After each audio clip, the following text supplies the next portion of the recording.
Okay, yes, we are going to be talking about series and sequences. We're going to start off with infinite sequences because that's what people asked for. Just to quickly catch up on the recording now that we started it a little late.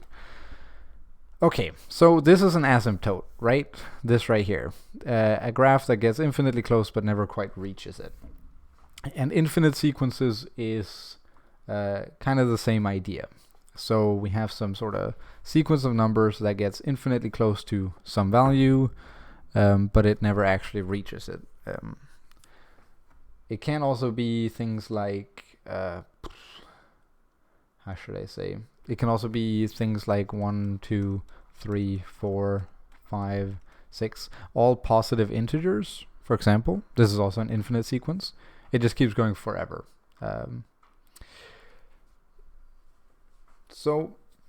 Just a second.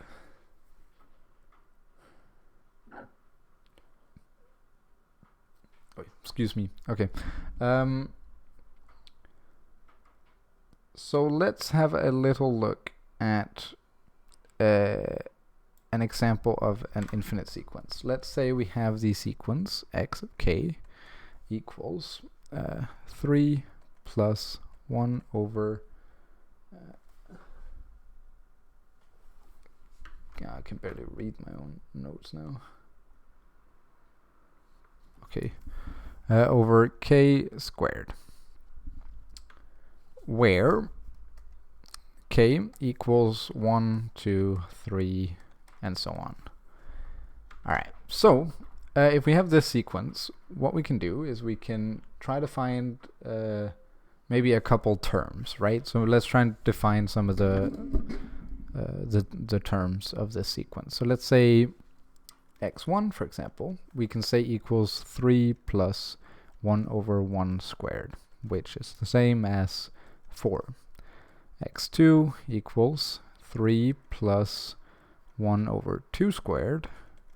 And now it's already immediately it's going to start getting kind of annoying. So this is the same as 3 plus 1 over 4, which is the same as 12 over 4 plus 1 over 4. So this equals 13 over 4. x2 equals 3 plus 1 over 3 squared, which is the same as 3 plus 1 over 9.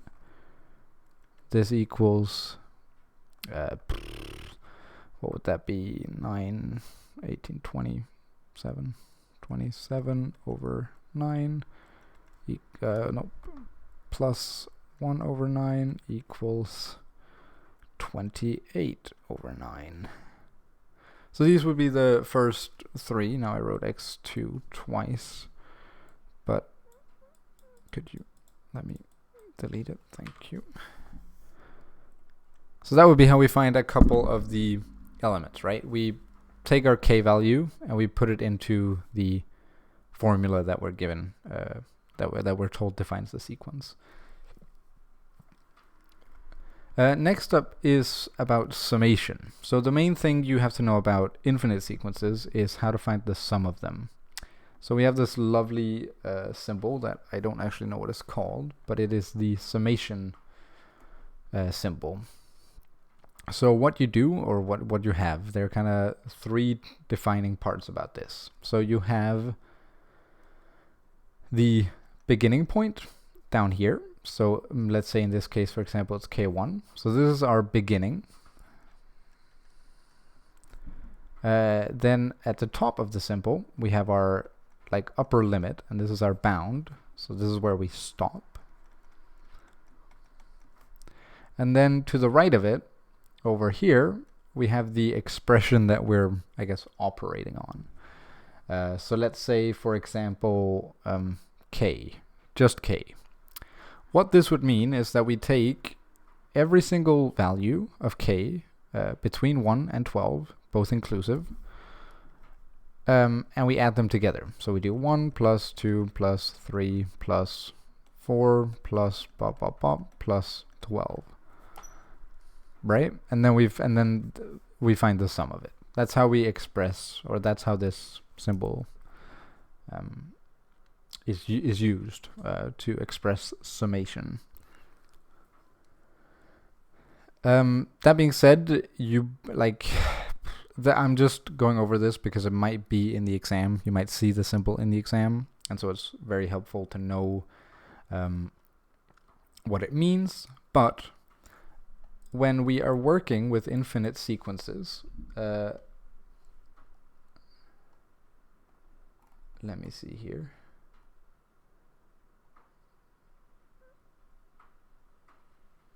There are a few things to know. So there is not a few things, my bad. There's a sum with, when you have an infinite sequence.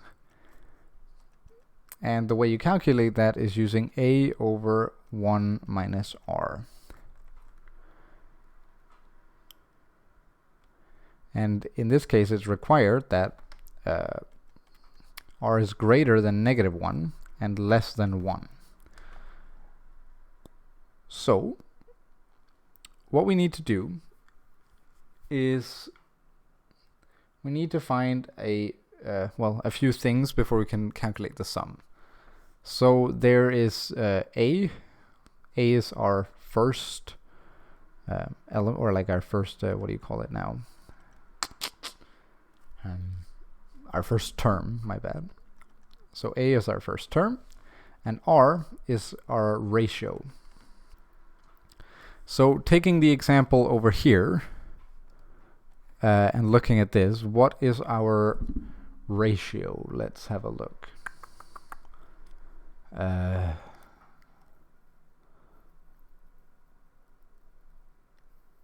What are we multiplying by every single time?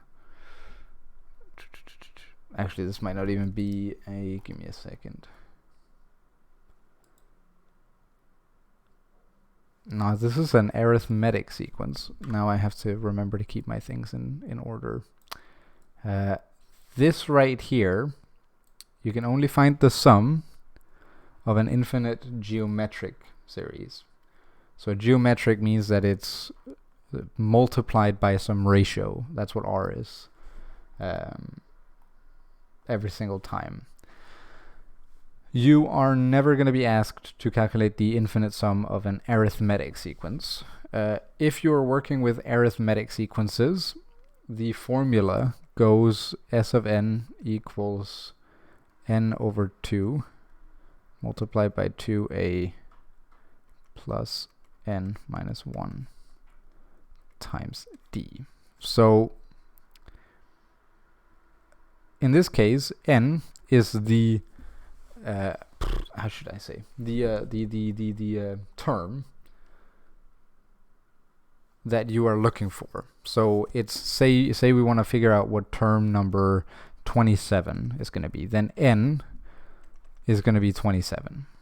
So it's the actual number of the term, kind of like an index. A is still your first term, and then d here is the difference. So whatever gets added, I guess, consistently.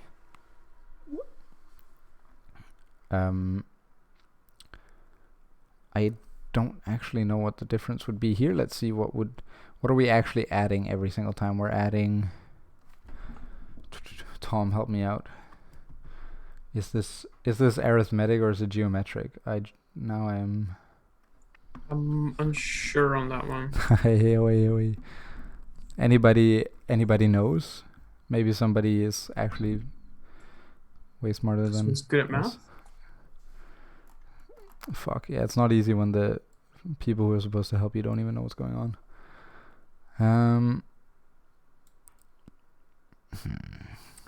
Well, either way, the difference will usually be in an arithmetic sequence. An arithmetic sequence means that something gets added every single time, whereas geometric means that you get, like, you multiply by the same ratio every time.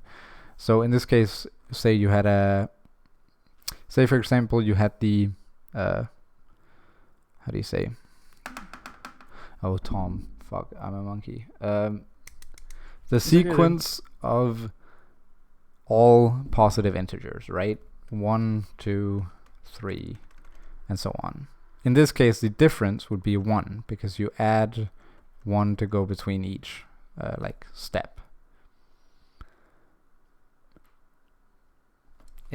Probably also why this is actually geometric, because as you can see, we're not adding anything, we're actually getting a lot smaller.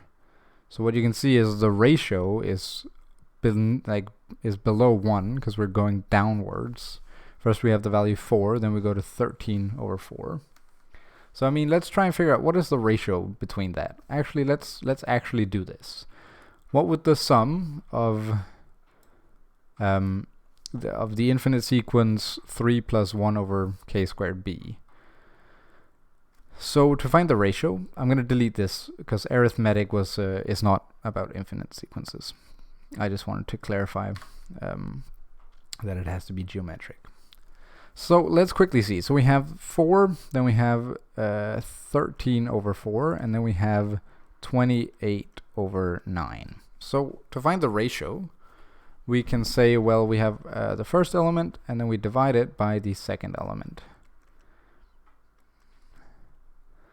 So let's see. This right here is the same as saying 4 over 1 multiplied by 4 over 13. Which is the same as saying 8 over 13.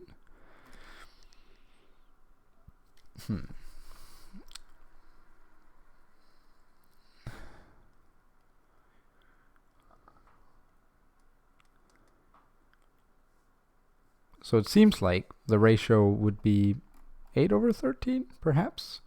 Let's try and do the ratio between the second and the third number and see if we can't confirm 13 over 4 over 28 over 9. So this right here would be the same as 13 over 4 times 9 over 28, which would be the same as something like this would be 90 plus 27. That's 117. My head math is absolutely horrid. This is something like 80 and 32. That's like 112. That's correct. Does that seem correct? Yep. Do you even know what I'm asking, Tom? Oh, I did the calculation too. Well, yeah, no, but these ratios don't seem to be equivalent at all. Oh, so yeah. I think you just added the top row on the first one. You did Oh, 4 I plus did 4 as well. equals You're 8. absolutely right. Yes. Yeah. Thank you. Yeah. Right. 4 by 4 would be 16 over 13. At least now we have a higher number in both of the top parts, which is good. That means they are equivalent, but I have a sneaky suspicion that it's still wrong. I have a feeling, and this is a sneaky little one, I think it's because I mixed it up. And it's actually the number afterwards divided by the number before it. 13 over 4. 4 over, oh no, 4 over 1, not like that. 1 over 4 equals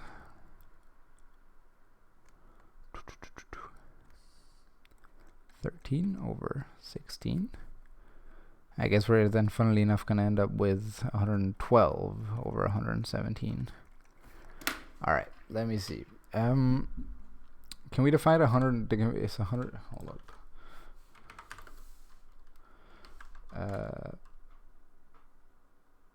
Is 117 a special number that you can't divide by anything? Tom, help. Yeah, it seems like a prime number, isn't it? Prime, yeah. Man. Oh, no, it's not a prime number. Yep, again.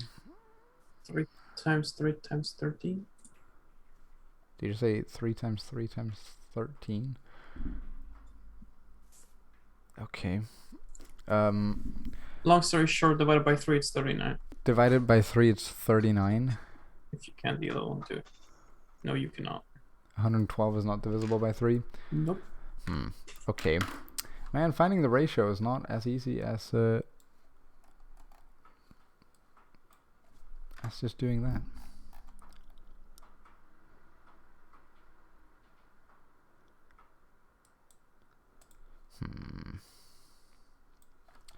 Surely, Tom. Surely.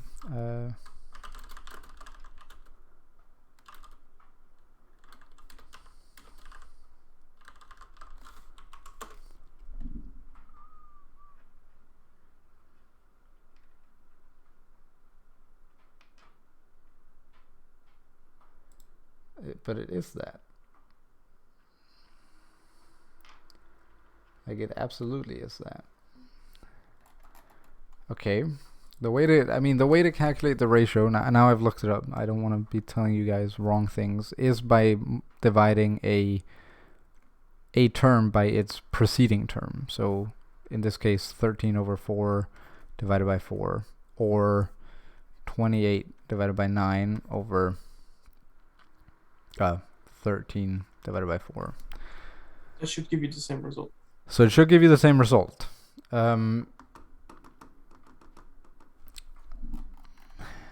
But again, maybe it's because it's... Yeah, well, the thing is, it can't possibly be a... Or can it? Man, this ain't it. 1 over 2 squared over 3 squared.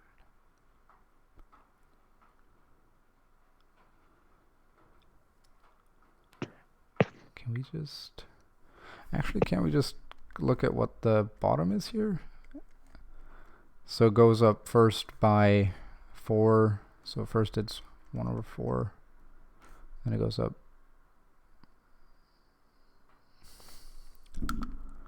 I'm sorry this is so messy. I have to admit, this one is a little tricky. Unless I messed up in the term calculations. Where did you find this one? This is just from the book. Well, I mean, they don't use this example to find the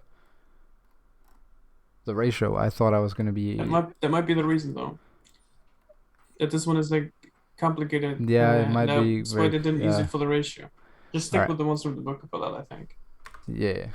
Because the examples you guys are going to get in the exams are most likely just taken from the book and then change the number or something like that. Yeah, to be fair, sorry, now I'm pulling out like seemingly very complicated examples. Nothing in the exam is this complicated. Like, I think in our exam he straight up just... No, he didn't tell us what the ratio was, but it was very like basic numbers. Also, because you're not going to have a calculator. So you're not going to like get bombarded with values like 117 over 112. Nothing quite that bad. Let me see here.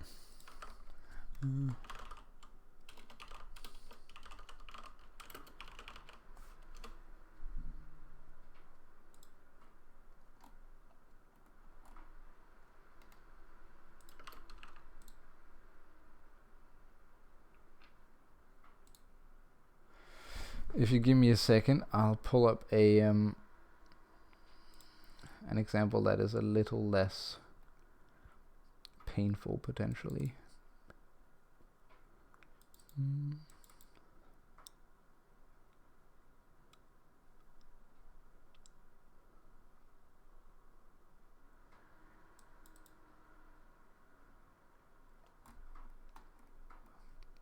Man. If you guys have any examples from the book, just let us know. Yeah, no, I'm probably easier.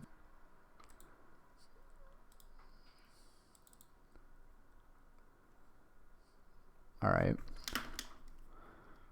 Here, an example could be, sorry for the absolute horrible mess, 2, 16, 18, 54. So you could, in the exam, either be given the sigma notation, if I knew how to write, of a series. So it could be like this, for example, 2 times 3 to the power of n minus 1 from n equals 1 to infinity, which just means the sum of whatever this is in here, where we replace with n with 1 all the way up through infinity. So that's an infinite sequence. It could also be expressed as I guess n. No, hold up. S. Fuck, what's it called? A. Tom, how is my brain dying? I think it's n and then 1 and 2. Either that or like x1, x2. Either way, if you're given that n equals, for example, 3 plus 1 over, 2 times 3 and minus 1. These two are equivalent. As long as it says here, somewhere in the exercise, that it's an infinite geometric series. You shouldn't be able to miss it, at least. Like he'll point out that it's infinite. And you can then use this formula. So this right here are the terms. You can find that by calculating, the first couple ones. So insert 1 here, do the calculation. Insert 2, do the calculation, so on. And you should get this. So using that, we should be able to put 6 over 2 and see that that equals 3. So that's our ratio. And similarly, if we put 18 over 6, that's also 3. So that's our ratio. We can guarantee that r is equal to 3.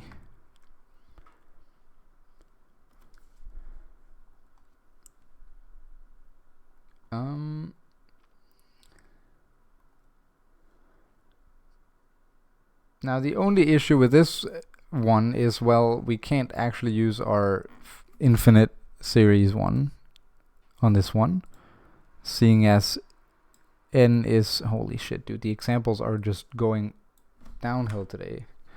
Fuck me. Okay, Tom has sent me one.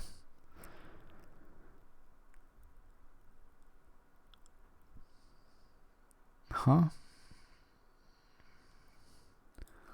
Tom, that's not an infinite geometric series.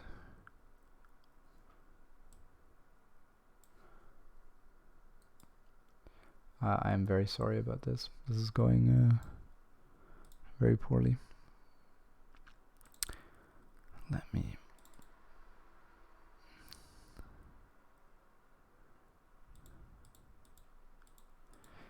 Right.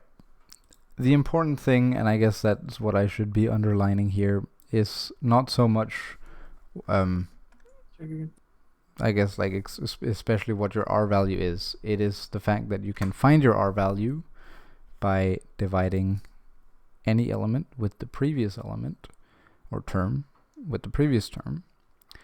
And all you have to make sure before you can do this is that this fulfills. Else you can't calculate the infinite sequence, like the infinite sum. He's not going to ask you to calculate the infinite sum of something that doesn't make any sense.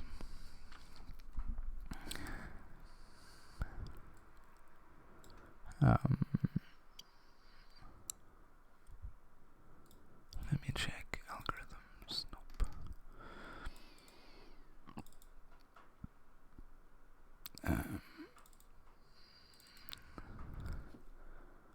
All right, let me get the book up and let's try and get an example from here. So I sent you one.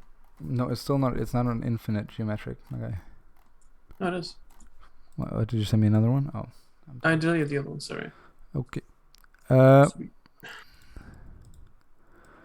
All right, an actual example from the book, so I can stop being more confusing than I am helping. Whoop-de-doo. We'll make it in the end. All right, say we have an infinite geometric series with first term, so a equals 2, and our ratio is equal to 1 over 3. So this is an example task. It's very simple. It kind of gives you both of them. What you can also kind of run into getting is, also just to clarify, in this case, if you're given this, all you need to do is just plug the numbers into the formula. you know that r is greater than -1 and less than 1, so you can just plug it right in and just give the answer. In the case of, let's see here, say we have, okay, this is a better example, I like this one, 1 and then 1 plus 1 over 3 plus 1 over 9 plus, I guess this would be, I'm not sure, doesn't matter. Okay, we're given a series, and again you're told it's an infinite geometric series. They are like, he's always going to specify that also in the exam. Now, to find the ratio, we can either try to look at it and find out, or we can do the calculation. So to do the calculation, we do some term, let's pick this one, divided by its preceding term, so 1. So we divide this by 1. And we find out that the ratio should be 1 over 3. To be sure, we can do it again, but with the third element. So let's say 1 over 9 divided by 1 over 3. And pretty quickly, when you guys see this division, do you know how to solve it? Like, do you know how to go about it without a calculator? If not, then say so. I think we've been over that. You mean just flipping Exactly. one of them, and yeah. The bottom one. It always has to be the bottom one. Yeah. So we can see that this turns out to be 1 over 3 as well. So the ratio is actually 1 over 3 this time. Now that we found the ratio, and the ratio is actually within -1 and 1, we can use it. So, like, we can use the formula that we're trying to use this entire time. So the infinite sum of this series that we were given will be a, which is the first number, so that's 1, right? The first was up here, over, and then 1 minus 1 over 3. A different way that we can write this would be simplifying the 1 minus 1 over 3, so that we end up with 1 over 2 over 3. And again, we can simplify this by flipping the bottom, so we end up with 3 over 2. There you go. So the sum of this whole sequence is going to be 3 over 2.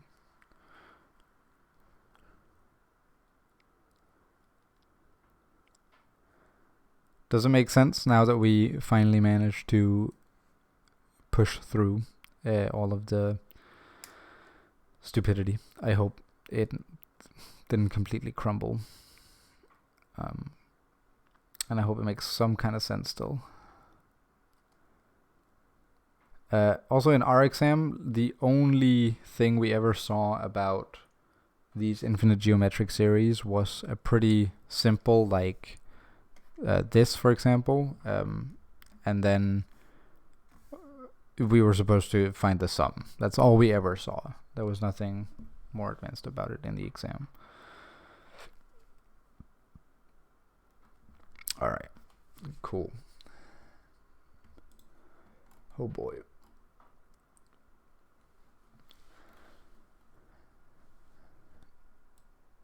Any questions about series and sequences? Else we're going to move on to trigonometry. I have some examples from the book. Maybe Yep. we should do it after. Maybe at the end? Yeah, absolutely. Yeah. Sure. Okay. Cool. Let's do like this. All right. So first of all, when it comes to trigonometry, there are a few things that are worth remembering. There's this thing called SOHCAHTOA, and it only works in English, so I don't know if there's a Swedish equivalent.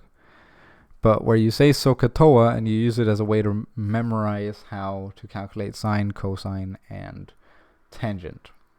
So what it means is that sine of some angle some angle is denoted by theta, is equal to the side opposite, so the O stands for opposite, and that's opposite to the angle. So let's say we have our lovely little triangle. We have theta here, then this would be opposite.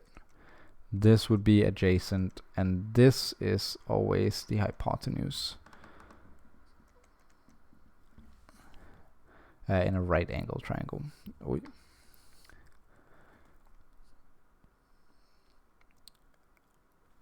Cool. So sine of theta is equal to opposite over hypotenuse. So sine opposite hypotenuse. Cosine theta is equal to, so that's then A, so adjacent over hypotenuse. And then tan of theta is equal to opposite over adjacent.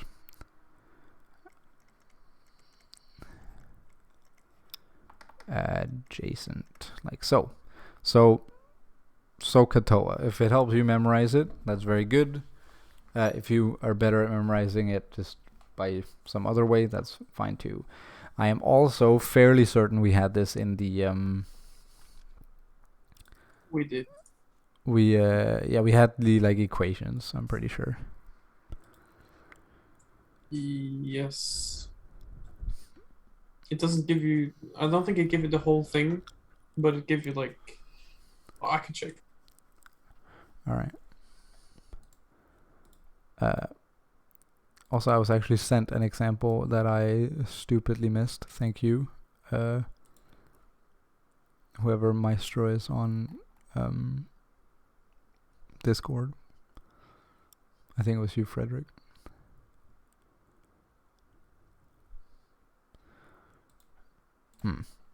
All right. So these are the ways to calculate the sine of some angle or cosine or tangent of some angle if you know the actual sides of a triangle. It's in there, and it's kind of the, I guess, the most basic you're going to be doing in terms of trigonometry. It's fairly straightforward. So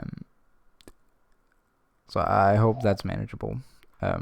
Just remember that when it says opposite and adjacent, that it's relevant where the angle you're talking about is.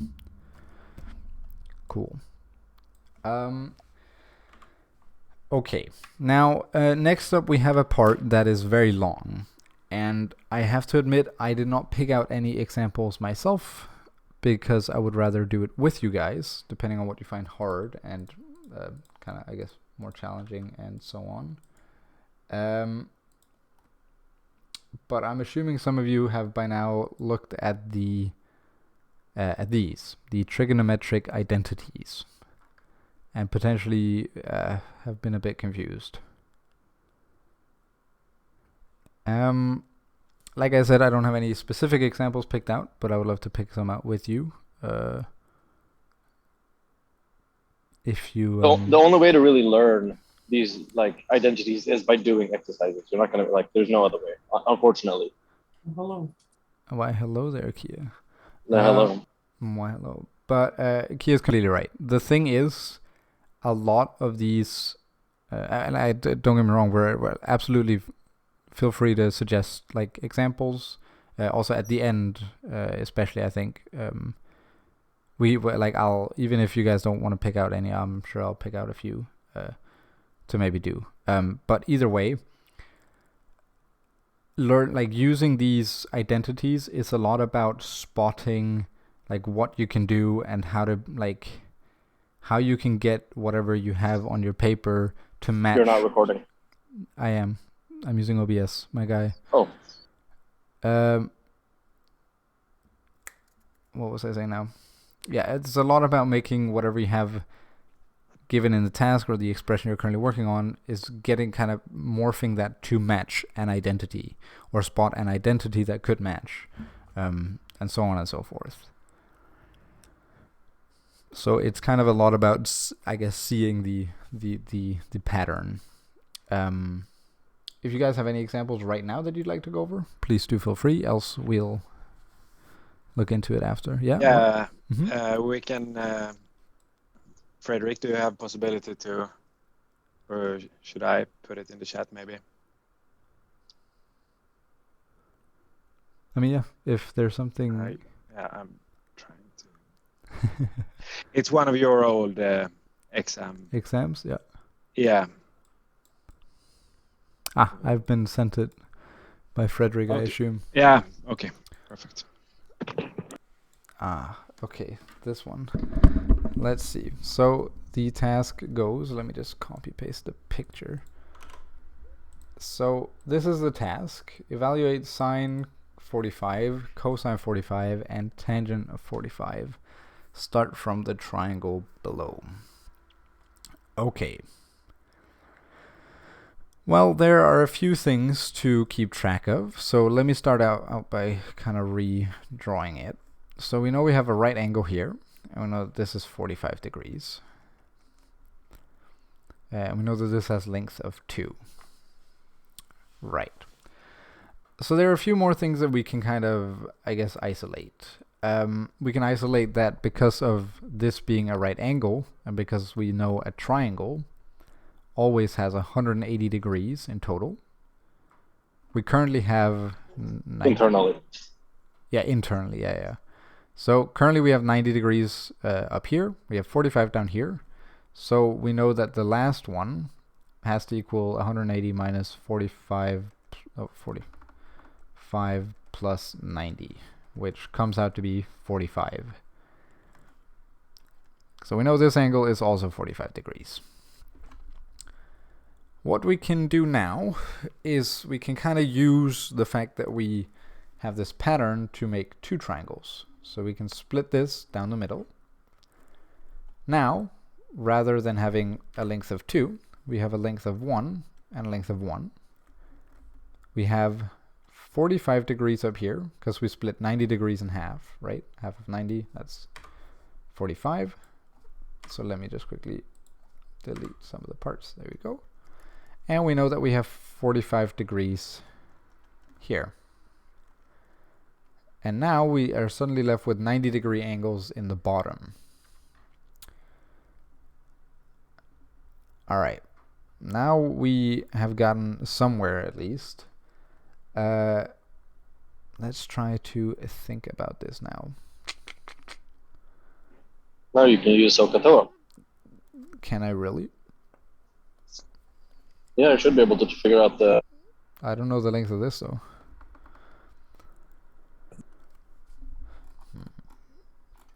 That being said, I think there are some other rules that might just about help us out. So, this one, we actually have to use the sine rule, which we hadn't gotten to yet, but we can go over it now. So the sine rule is the idea that a side A over a side of sine of A is equal to a side B over sine B. So these are the angles, uppercase, and lowercase is the sides. And this is equal to C over sine of C.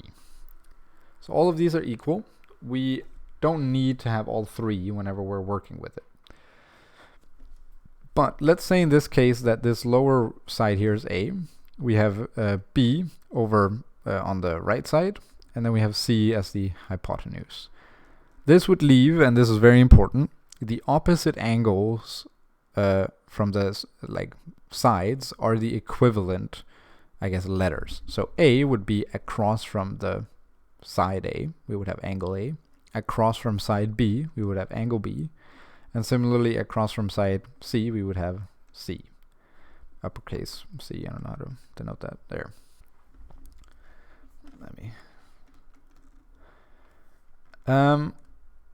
So what we can do now is we can say, well, we have A is equal to 1, and we know that, let's see,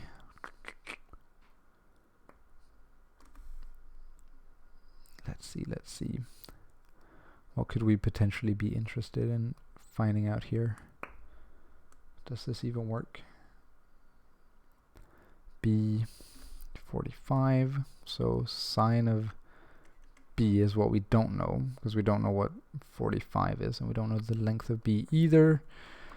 We know the sine of C is equal to 1, because sine of 90 degrees is...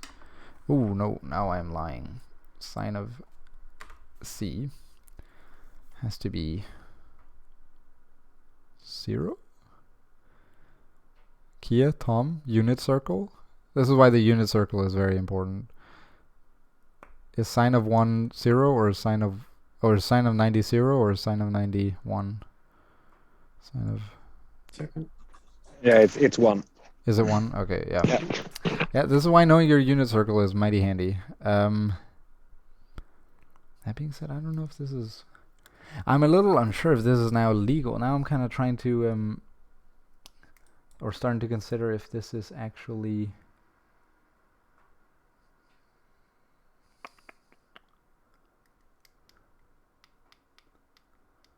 If this is actually how...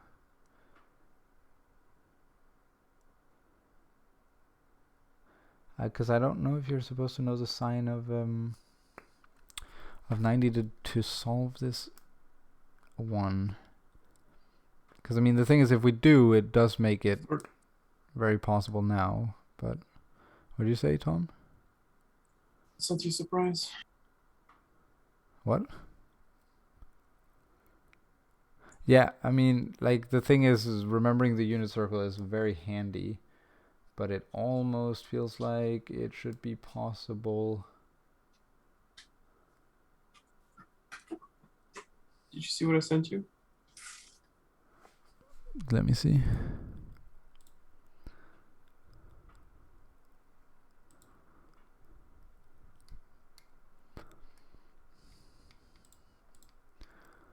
Okay. What is this? Oh yeah, we had an equivalent one in our exam, right?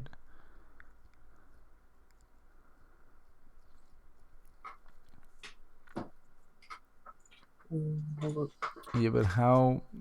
Okay, sorry. Now I'm looking at things Tom is sending me. But how did you know that B was a Oh no, sorry. How did you know that C was We don't know both C and B. We only know the value of A, right?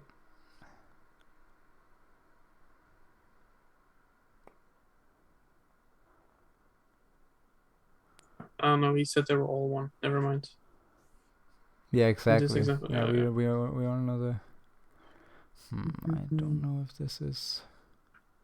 No, I The don't thing think is, you it's call that. like it's doable if we use the fact that we like know what sine of 90 is. Oh, But wait, dude, if they're all 45 degrees, yes. that means the two. Oh, that means they're the No, same. no. Yeah. That's a very valid point. That means that the other two, C and A to the right, is the same. Huh? Doesn't it just mean that B would be 1 as well? Yes. Yeah, Yes. because they're all 45 degrees. Haha, yep. Oh boy. And that's the catch right there, and then you can do it. Right. So just to clarify, the thing is when you have a triangle that is let me get my thing up. That is a right angle triangle with perfect 45 degrees in both sides and a 90-degree angle down here. This and this has to be equivalent. A and B have to equal each other. If you kind of, I guess a good way to picture it is if you were to extend this, then we would have to create a bigger angle at A and then get a sharper angle at like down here at the corner. Well, we'd have to make A a sharper angle and B would then expand. So the point at which they meet and is perfectly the same, A and B, the lengths have to be equivalent. Actually, now that you say that, I have a strong suspicion that if we were to do 1 over sine of 45, so this is using the sine rule, equals b over sine of 45, then to find b, we multiply by sine 45 on both sides, which means we just end up with 1 equals b. So we did sine of a, so a is 45, sine of b, b is 45, and then we had the lengths on top, so a was 1, b is unknown, and then we solve for b, and we find that b is in fact equal to a. So that was using the sine rule. You can also use the logic, just knowing that two 45-degree angles create the same lengths. Now we can do it. Now it's suddenly more manageable. Now that we know a and b, we can use completely normal Pythagoras theorem to say c squared equals a squared plus b squared, which means c equals square root of 1 squared plus 1 squared. Couldn't you just have done this directly? I mean, couldn't you assume that Actually, from the beginning? Yeah, that's a valid point. I don't know if there was any reason to split it up. That's a very, very valid point. Yeah, you mean like without splitting it up into 2, right? Yeah, without splitting it up into 2 and just assuming that the two other sides are the same length, and doing I don't know the English word for that formula. No, but I think you make a good point. The fact that if this was just one big one, then we would have C over here, and we would have line B over here. Because they're 45. Ah, no. Okay. See, this is where the trick is. So here, in this example, the line A is not one of the side angles. It's, or like not one of the sides. It is the hypotenuse, right? All we knew was that when you had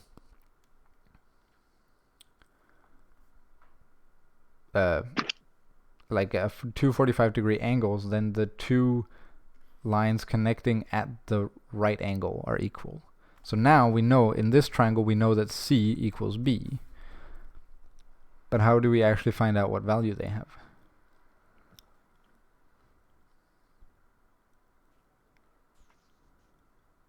Wouldn't it be the same as like 2b equals a? No. The relationship between this guy and like the hypotenuse and the sides is not 2 times. Also, this was not 2a. This a is just 2. But sorry, but we haven't we got?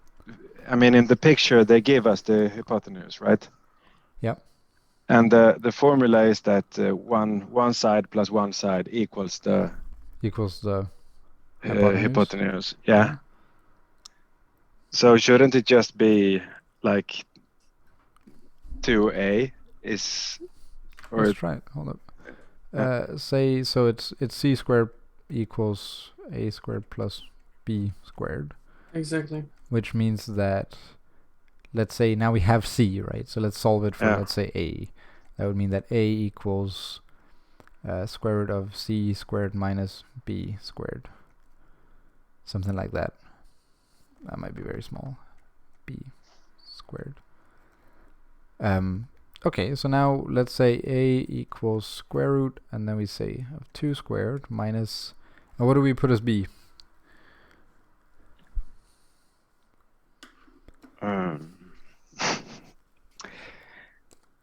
Yeah. Wouldn't it be possible to just call it 2a instead? In the beginning, 2a is 4 to the power of 2. Because 2a would be the same as a plus b, right? No. Because that's what, okay, so when you have a, let me delete this one down here.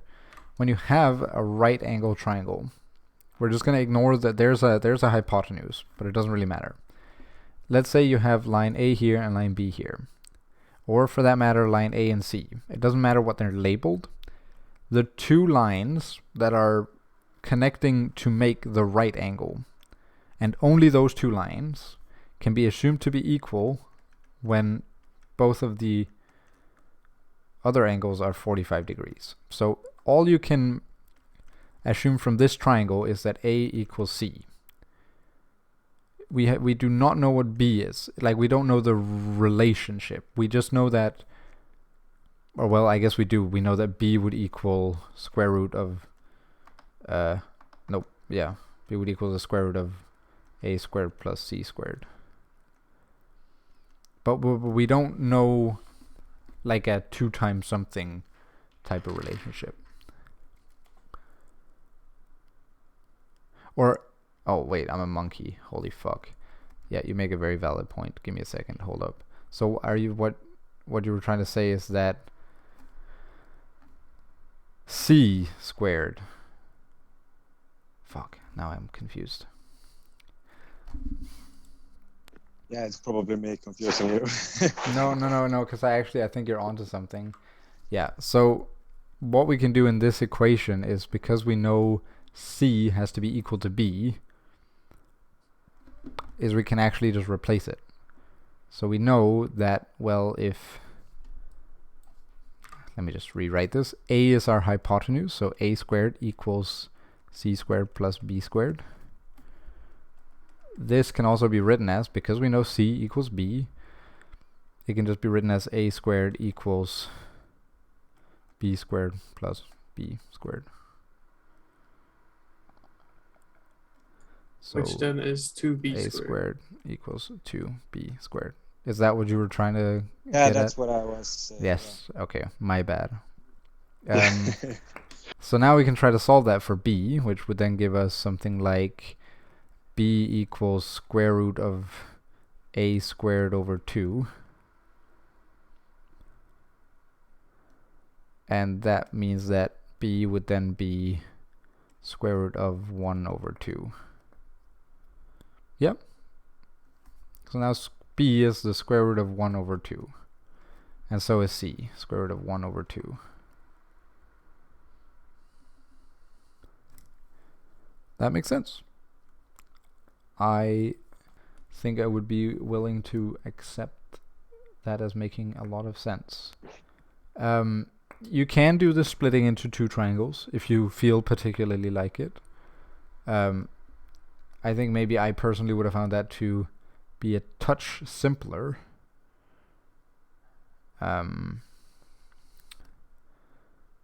Also, because now we're supposed to be doing, now we have to start doing SOHCAHTOA. So let me get rid of some of all my mess here.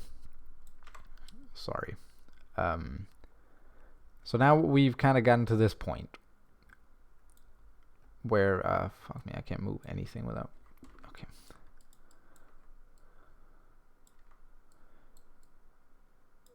So this is the point we're at now, where we know all the sides and we know all the angles. So now we have to evaluate sine of 45, cosine of 45, and tangent of 45. So, seeing as we know SOHCAHTOA, we know that sine theta is equal to opposite over hypotenuse. We know that cosine of theta is equal to adjacent over hypotenuse. And then tangent is opposite over adjacent. Like so. So what we can now say is that sine of 45 is equal to the opposite, which is then square root of 1 over, 1 over 2, divided by the hypotenuse, so 2. So we can then safely say that sine of 45 is equal to, let's see, something along the lines of, what is this? This is,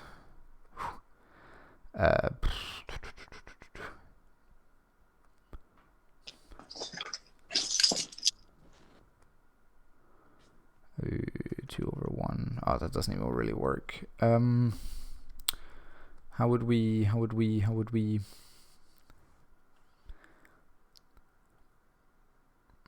Let's see. This is the same as 1 over 2 to the power of negative 1. Nope. Negative 2. Not negative 2. Half. Fuck me. Sorry. Yeah. Power to the power of a half is the same as the square root. My bad. Over 2. And when we have a power of a half in a fraction, how do we handle that? It's 1 divided by 4. Sorry? Is it not 1 divided by 4? 1 divided by 4? Yeah. I don't quite think so. I don't know. No, it's not the 1 divided by 4. That would be that would be a half to the power of 2. But I do think, actually, a thing we can say is when we have a square root, we can actually make it square root of 1 over square root of 2, and that's equivalent. So now if we do 2 over 1, which is just the same as 2, we can get that we have 2 square root 1 over square root of 2. And from there we can then get that sine. Do we know what the square root of 1 is? The square root of 1 would be something along the lines of 1. So we can then conclude that sine of 45 equals 2 over square root 2, which is correct. So yes, you can just do it that way. My bad for oversimplifying it.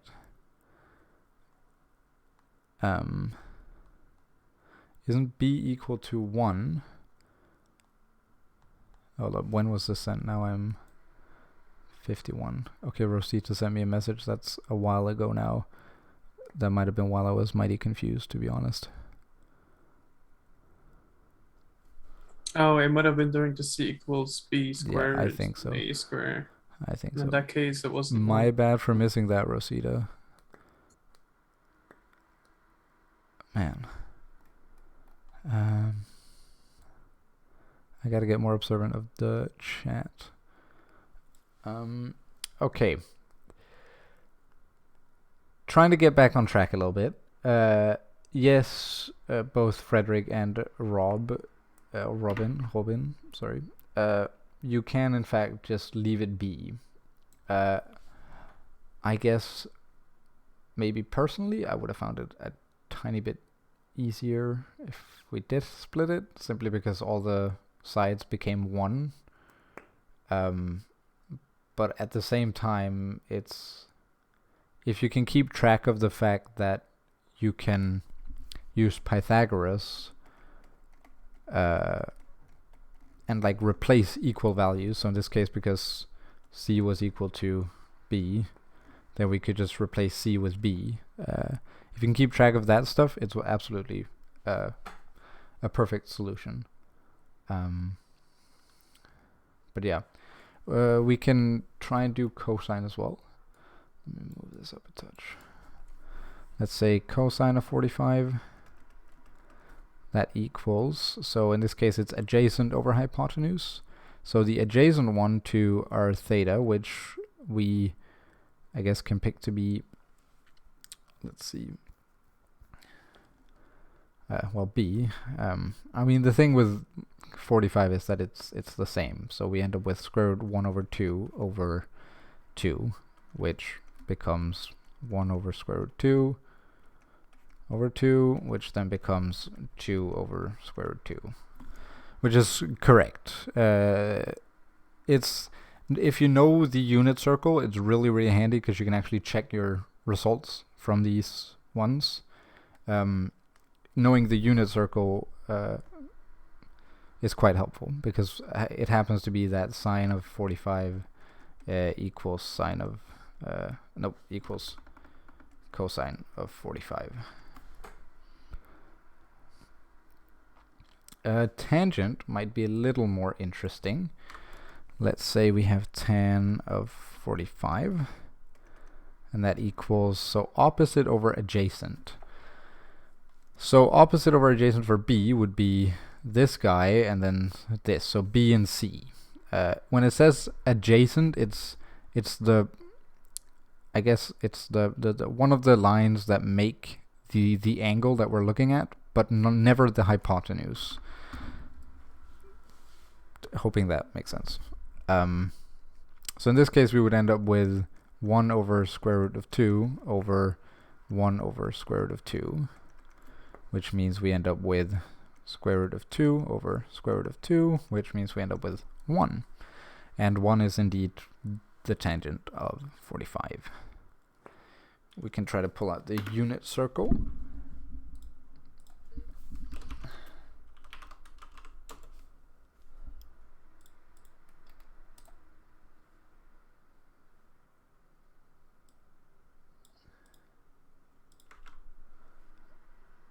Oh. Oh. Oh. Oh. Would you look at that? I have messed up as well. For the 700th time. Oh. Oh. It's flipped. It is in fact square root 2 over 2, not 2 over square root 2. Can't believe you flipped them. Yeah, but when did that happen? In the beginning. Are No. you sure you ended up with the right values for C and B? Because when I did it, I ended up with the square root of 2 Oh, you did? as C and B. Yeah, because you can write C and B as X, for example, Yes. and then you end up with 2. Is it called to the power of 2 when you put the 2 Yes. on Yes, top? yes. Okay, so 2 to the power of 2 equals x to the power of 2 plus x to the power of 2. Okay. You can write the equation us if you're not sure. Yeah, let me try and let's see So here. 4 is equal to So 4, yeah, so that's a squared. Let me just quickly write it down. So a squared equals, and then say we rename them both to x, then we end up with 2x squared, right? yeah, exactly. Was that what you said, Yeah. Gabriel? Yeah. So this then becomes 4 equals, well, 2x squared, which means we get, oh, you're completely right, I messed that up. I think I forgot to square one. Oh, wait. What happened to the... I think you left a at 2. Yeah, without I think I squaring left it. a. I think I forgot to square a. That's yeah. very, very true. My bad. Well Okay. noticed. Yeah, good spot. Okay, so this becomes 2 square root of 2 exactly. Unacceptable, equals Lasse. X. Yeah, I know. Mistakes. All right, so they are actually square root of 2, not square root of a half. That adds up. Ooh. Of 2. All right. And I have a feeling if we now redo the math, I do still... Yeah, it's still 1. 10 of 45 is 1. I'm not... Okay, thank God. Something was right. But this would become square root of 2 over... So that was opposite over hypotenuse. So over 2. This is the same as... Well, that's that. That's literally it. That's it. Done, dusted.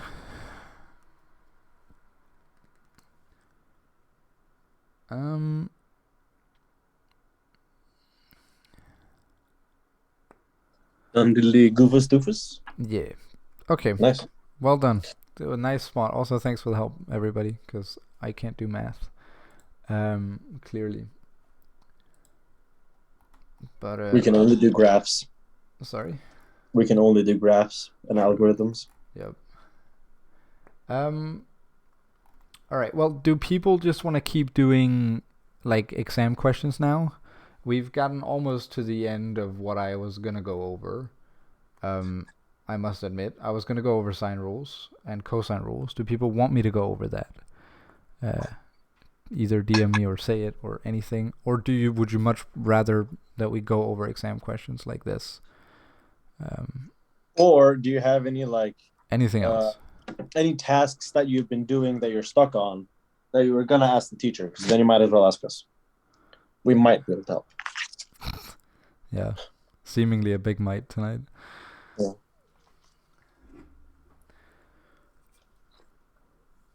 Yeah, I'm stuck on the number series. I think the book, the way they write the formulas is weird, Okay. and yeah, so I don't really know what to do in. It's chapter 12.6. Let me get out chapter 12.6.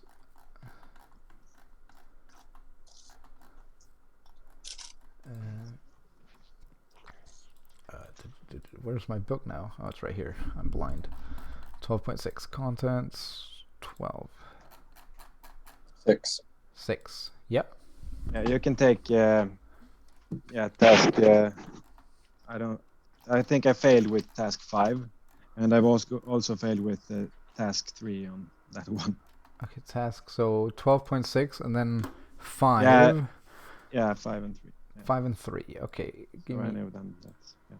While Les is pulling it up and writing it down, another tip is if you are working on a task in the book and you get stuck, one option, I mean, this only works if you're that kind of person, but you can look at the answer and try to like work your way backwards. That's what me and Lasse do a lot when we like can't figure something out in the book because it's confusing. Look at the answer, see if you can like reverse engineer it. Sometimes it works, sometimes it doesn't. Yeah, I have tried that, but Yeah. my answer is nowhere close to to. Yeah, no, I I feel you. Sometimes that happens too, and yeah, it just hurts. Yeah.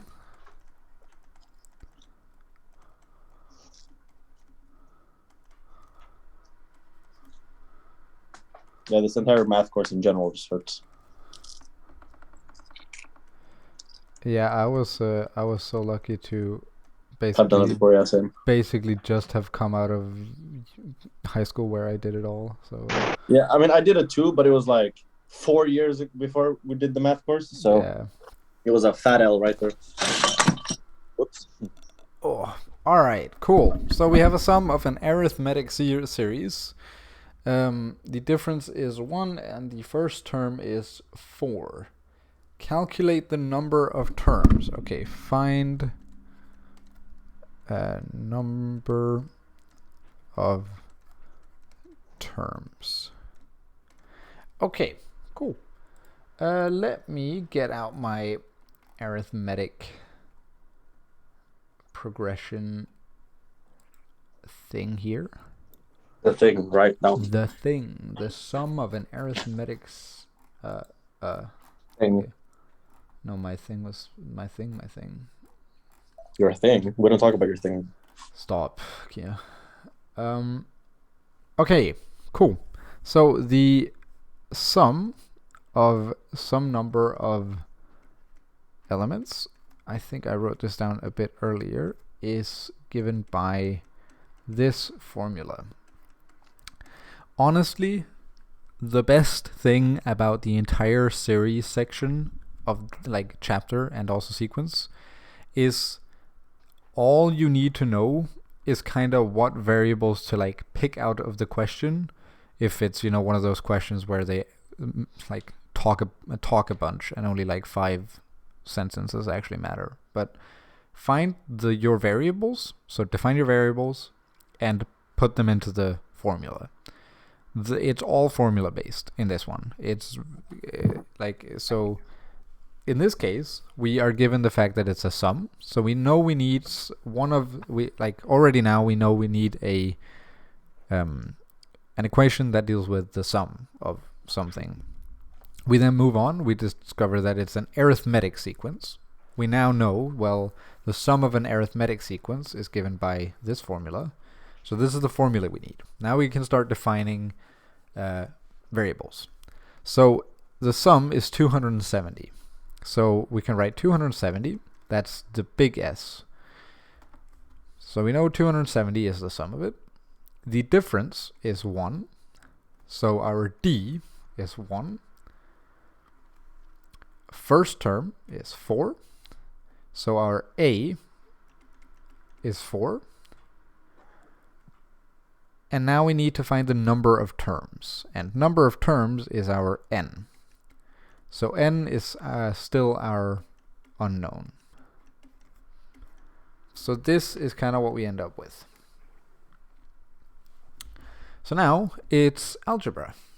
So let me quickly, now that we've isolated it all, let me put it over here for a little bit easier access. So 270.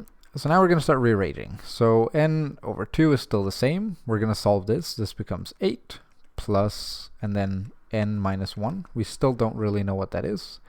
That being said, we know it's multiplied by 1, which means that this is just 1.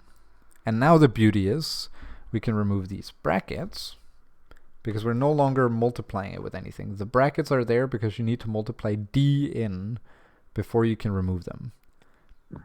So now that we've multiplied d in there, mind you, this is only because you have 2a plus. If it was multiplied by, you couldn't remove. Yeah, no, then you can just. But in this one, you can. Yeah, that's probably where I messed up. But yeah, that's one of those things you have to keep your eye out for, whether it's a plus or minus, or if it's a division or multiplication, because then you can do different things. All right. So this is like our slightly simplified version, which we can simplify one step further just by actually subtracting this 1. Now that we have plus and minus, we can kind of move it around as we please. So what this is actually equivalent to is 8 minus 1 plus n. So this just becomes 7 plus n. Okay, it's a very good start. But it was minus 1, and you... Yes. Shouldn't you have added? Why should I add? Well, if you... Oh, yeah, sorry. Yep. Yeah, you're right, yeah. No worries. It doesn't have a redo. Okay. So this now becomes 7. All right, beautiful. Now we kind of need to try to consider how would we start getting rid of some things. So what is actually happening when we do n divided by 2 multiplied by these? Well, technically what we're actually writing is 270 equals n times 7 plus n over 2. So maybe we could multiply by 2 on both sides and end up with something along the lines of 540 equals n 7 plus n. There we go. And now I think the best solution would be now it's a bit of a tricky one. Because I don't really want to create a bunch of terms with n in it by multiplying the n inside. But I also have to admit, I don't know if I see another way. Kia, do you have any beautiful ideas, or anybody else? I was thinking cross multiply, but you did it differently. Oh, you wanted me to cross multiply? I mean, originally, but What would that have changed? Because you would have gotten... Like where? Because I mean, I assume you mean here. Yeah. Well, no. Yeah, exactly. Yeah? But then you get the same. Never mind. Yeah, it's the exact same. Anybody else got any ideas, or are we actually... is equal to 7n plus n squared. Yeah, because this would be 7n plus n squared, right? If we were to expand it. Yeah. So if we do that, then we end up in a somewhat unfortunate position where now we suddenly have n in 2 terms and even a squared.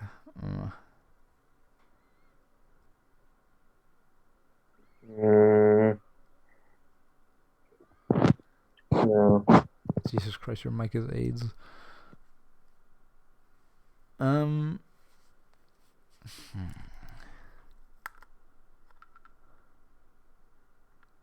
7n plus n squared. How would we simplify?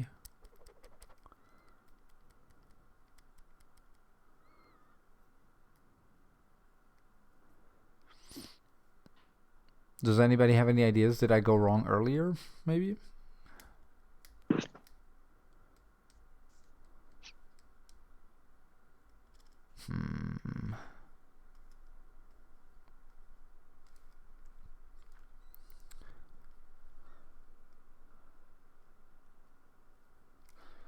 Well, let's. Because what do we do now? What would we do now? We can't take out anything from there. Can't take out anything from there.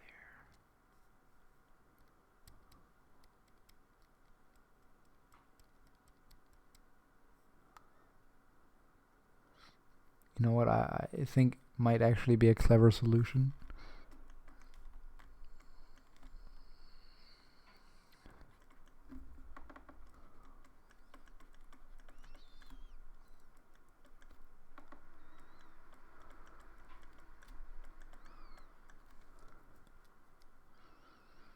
Something like that.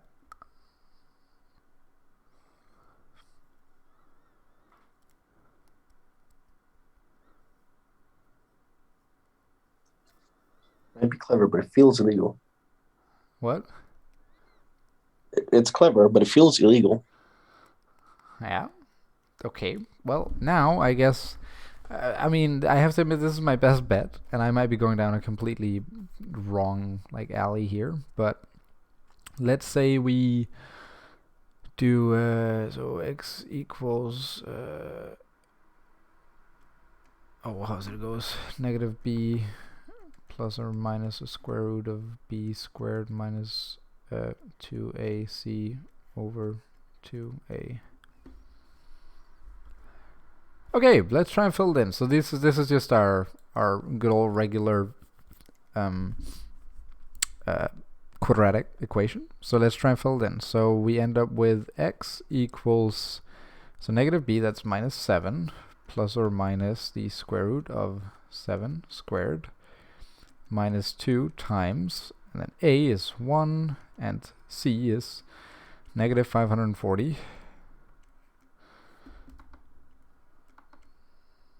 Oh, and I don't know how well this is gonna go. Over 2. Okay. Now we have to kind of start simplifying some stuff. So x equals negative 7 plus or minus the square root of 7 squared would be something along the lines of 63? No, not even close. 49, I think. 49, yes, that sounds about right. Much closer than 63 at least. Close enough. Minus, and then, and this is kind of where, so because we have minus 2 times negative 540, we just end up with plus, and 540 multiplied 1080. by, that's 1080, I know, thanks. Bro. I'm just helping. Thanks, man. And we divide that by 2. And we now have to try and figure out what the living shit this is. Well, I mean, you do have that 1,129. Huh? 1,080 plus 49. Well, yeah, but do you know what the square root of 1,129 is? Also, that's not... Oh, is that right? Square root of 1,129. Well, yeah, but... Oh, actually... Not a whole number. Sorry? It's not a whole number. No, that's kind of what I figured. Also, I don't think this is in a use calculator part. Right. Okay.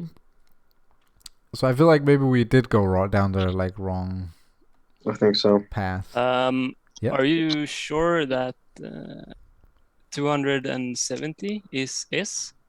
Because my initial thought was that N is 270. I could also be very wrong. I don't know, but Oh, that N is 70. yeah, I don't know. That was my first Yeah. thought. I could be very wrong, but it's something. Okay, so the sum is denoted by Sn. So Sn is the sum. And so that is 200. I'm reading in the book, but just very quickly. So the sum of the first n terms with first term a and common difference d is denoted by S of n. So the S of n would be the sum, I think, then. That should be it. And we have Yeah, n If you look terms. at the example underneath, Yeah.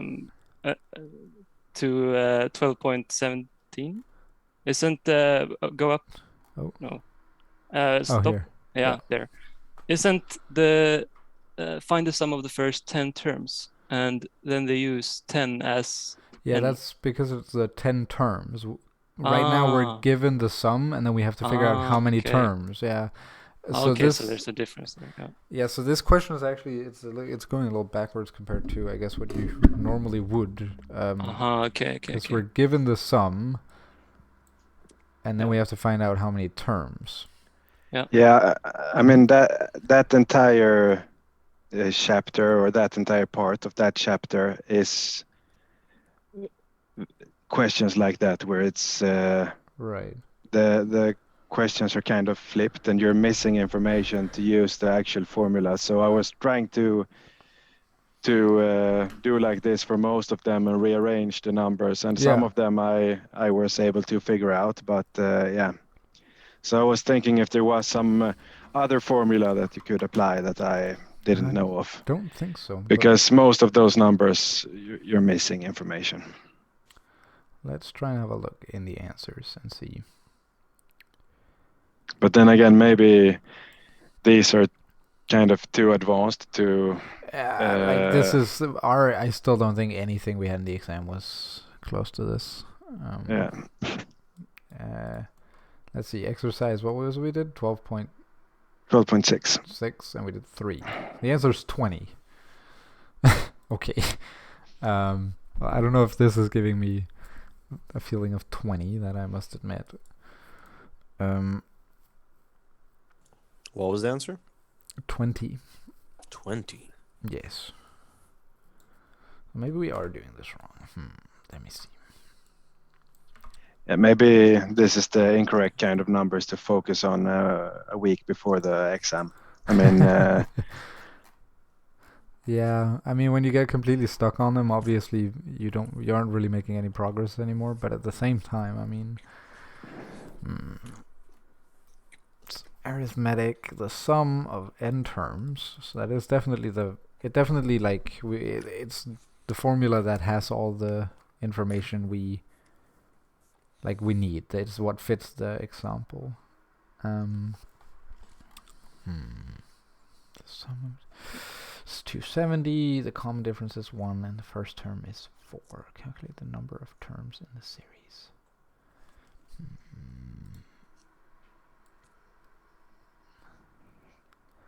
Let's try and go backwards now.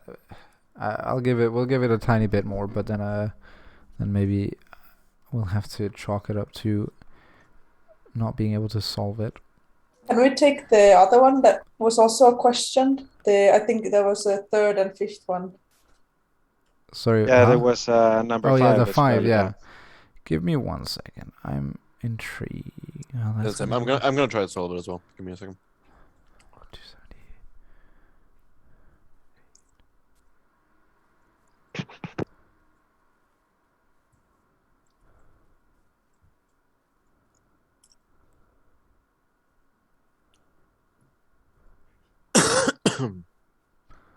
Cough to you too.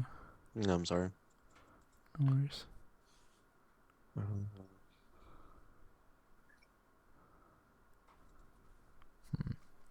Yeah, no. Okay, let's try number 5, because I also don't want to spend the entire time we have on this one question. But that was interesting. Okay, let's see if this is any better.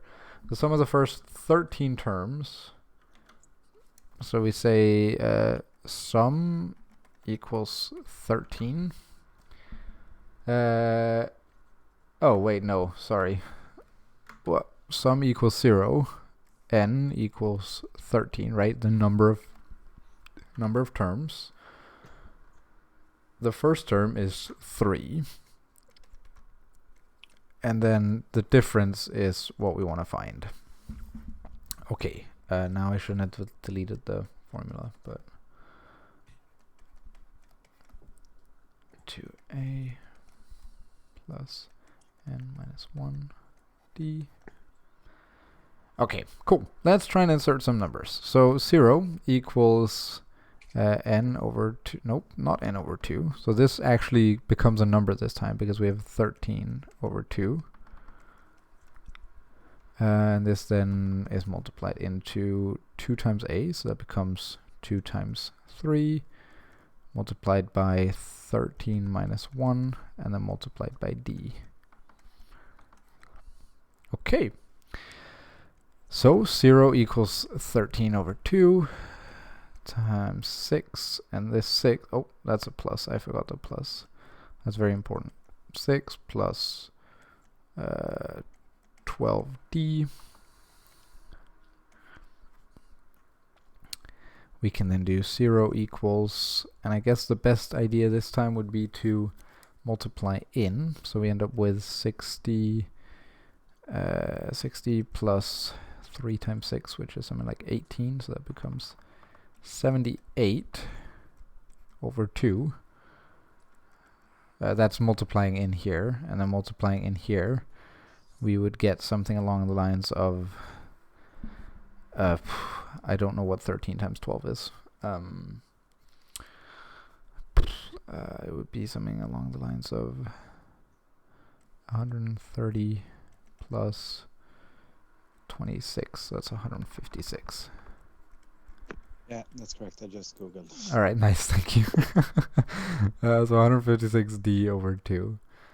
Okay, so 0 equals 78 over 2, that would be 35, that would be 39 plus, and then 156 would be something along the lines of 75 plus 78, so that would be 78, oh wait, 78d. Okay, so again we know that negative 39 equals 78d, so that way we know that negative 39 over 78 equals d. Like so. Do we know if we can we simplify that at all? That looks like the answer, just that it can be simplified to 1 divided by 2. It can be simplified to 1 divided by 2? Yeah, minus 1 divided by 2. Oh, okay. Does this... Oh yeah, you're right. This is actually just 1 over... Yeah, because... Yeah, 1 over 2. Yeah, so this number can be divided by this. No, but that's actually... This can be divided just directly by this number. So if you divide both of them by 39, you get 1 over 2. So there you go. Negative 1 over 2 is the value of d. So for this one, it worked very well. Yeah. To just use this, like this kind of plug it in and then rearrange. But it is quite interesting how the n1 broke down.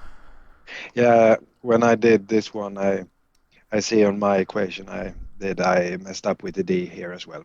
Oh, okay. So yeah, that's good. Make sure to keep track of your letters. Yeah. All right, cool. Anybody else have any, or Wolvin, do you have any more? How are you guys feeling about the trigonometric identities? Because it was something that our year was completely panicking over. Do you guys actually feel like fairly comfortable with it, or?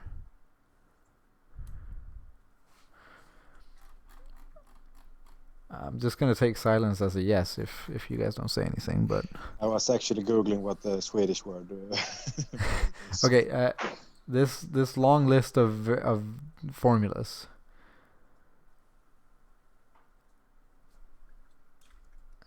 Yeah, I'm quite fine with that. All right, damn. Okay, yeah.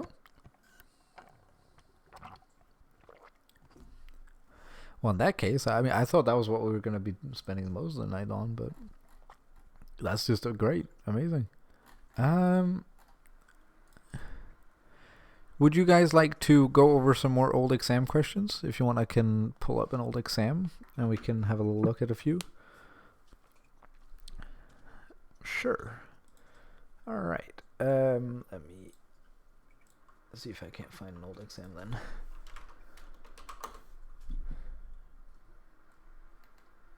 Oh my god, Kia, fuck me. I got you. I'm here. No, it's not that.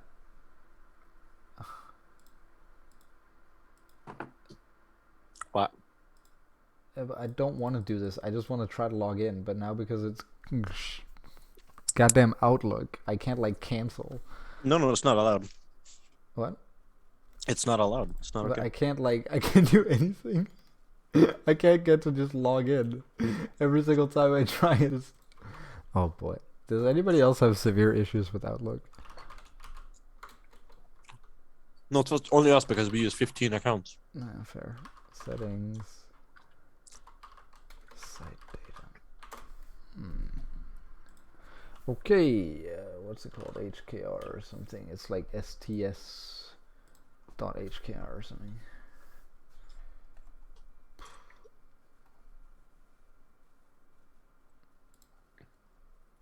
Okay, let me just delete that one. By the way, what was the answer for the other question?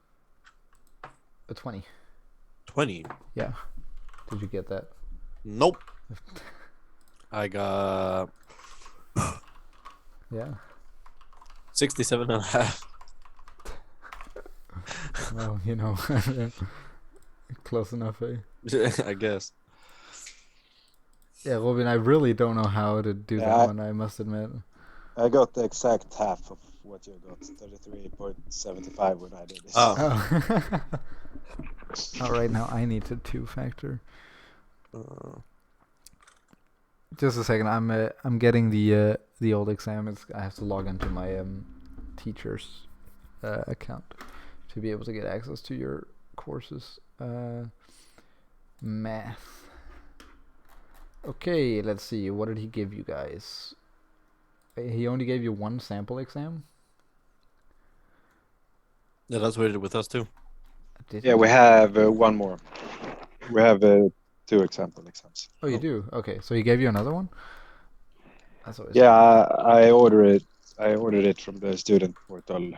Oh yeah. I never understood like how that worked, or like I never did it. No, it was smooth. Oh, okay. Damn. Okay.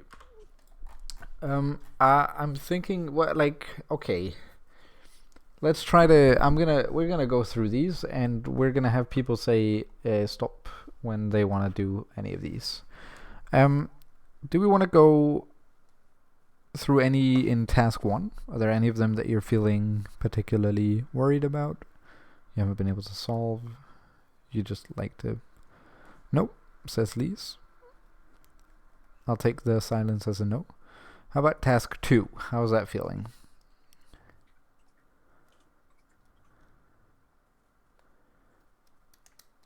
Anything there? I mean, we can also come back to it, so it's not like a now or never type of deal, but... Alright, task 3.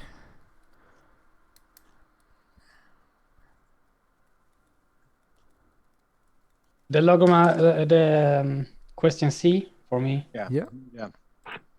Alright, let's have a little look at that one.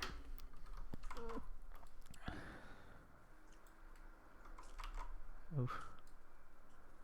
Like so. Alright, now let's see if I can do this, because logs are really, really annoying.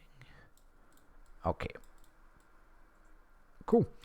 So we have this expression that we need to solve. So we're solving for t. Let me get it written up. So we have ln of 3 minus t plus ln of 3 plus t equals 6 over 5. Okay. Let us have a little think. So when... Oh, let me get out our log rules, because those are mighty handy.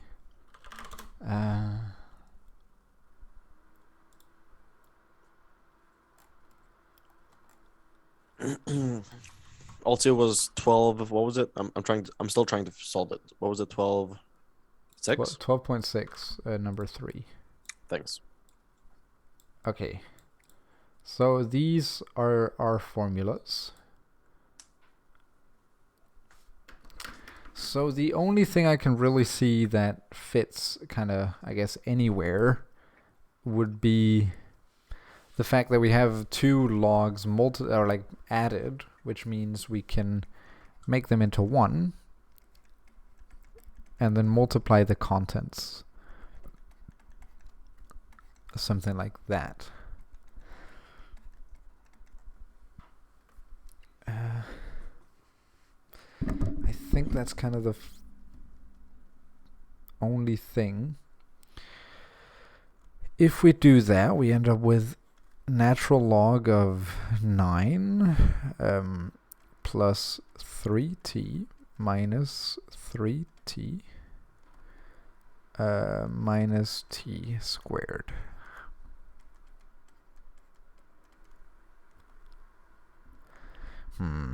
Okay. So this is natural log of 9 minus t squared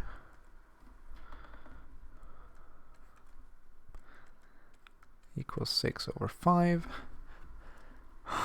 And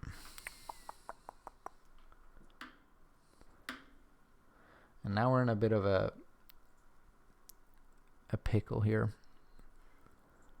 But there is still the fact that let me try and think. So if we have, because how is it goes if we have, say, ln of x that is equivalent to e to the power of x. Is that how it goes?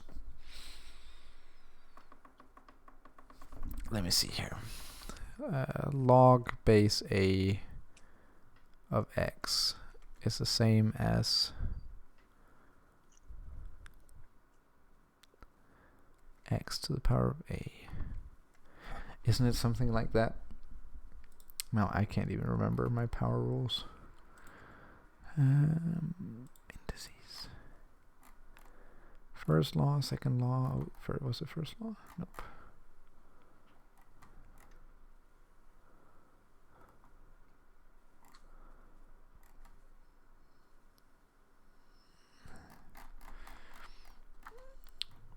Oh, it's because it's not indices, it's logarithms, my bad. Logarithm. The logarithm. Okay, nice. So this one was what I was looking for.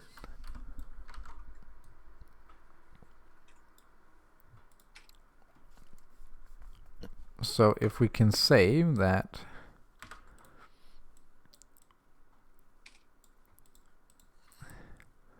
log base a of y equals x, then we know that y has to equal, okay, so what this allows us to do is actually, because y, currently we have log base e, right, that's what natural log is, and we have that of 9 minus t squared,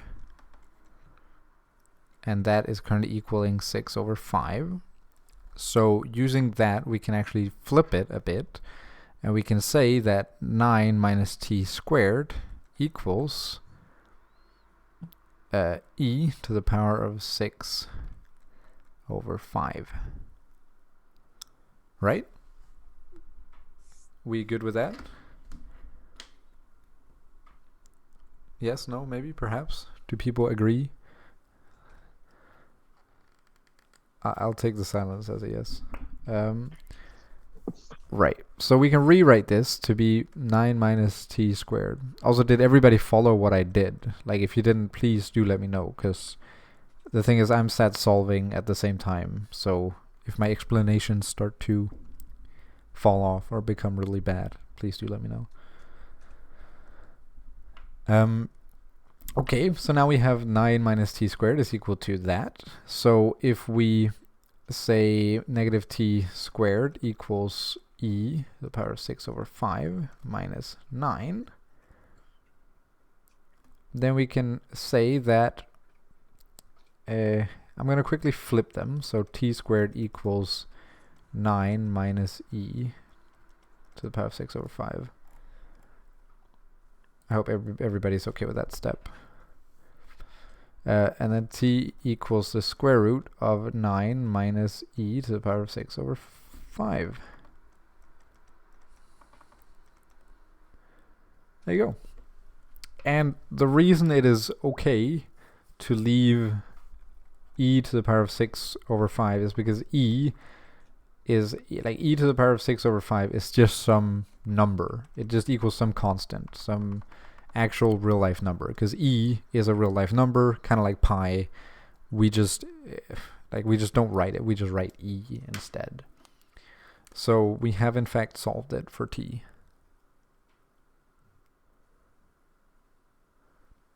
Did that make sense? Are people okay with that? Or was there something that was confusing? Some laws that we... Okay, Rosita gives me a thumbs up. Using Zoom's epic abilities, I see. Also, I found the way to solve it. Oh, you did?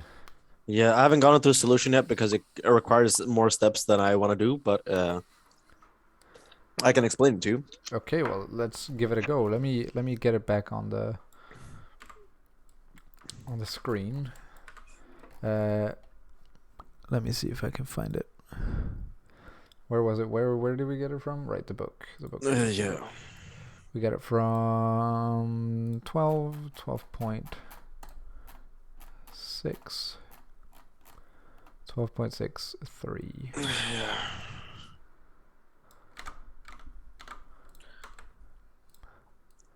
Okay, so you can start out by writing your normal thing. 270 is equal to n over 2. That part was correct. 8 plus n. Is it okay that I just simplify the 8 immediately? Yeah. Yep. And then d was 1. Cool. Mm-hmm. The step you should do next is 540 is equal to n times the rest. Okay, so we just multiply by 2 immediately? Yep. Yeah. And now you can also do the whole, like, Yeah. 540 is equal to n, 7, yeah. 7 Plus n. Yeah. Now you can multiply the n. Okay, so we were on the right track somewhat.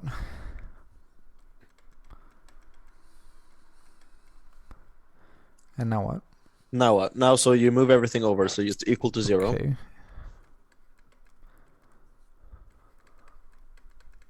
Oh, minus. And now, my boy, you have 3 terms that you can simplify. Or not simplify, you can find the whatever they're called, the 2 bracket formulas. Okay, so we can do that, because I was thinking about that, and I couldn't really... And that's what you do, and you get 2 values for n. The number of terms may not be negative or fractions, right? So, well, yeah. So, and that's how you figure out what your answer is. Okay, so we'll have to try and figure this out. Which is going to be a pain, but yes. Okay, so let's try and think. Give me a second. So 540 divided by 7. How does that... Well, let's say... That's 77. Is that 77? 77 point something. Oh, point something. Yeah. So it doesn't actually add up. No, unfortunately not. Okay, that's not fun. No, but not something has to add up to give 7 and multiply to give 540.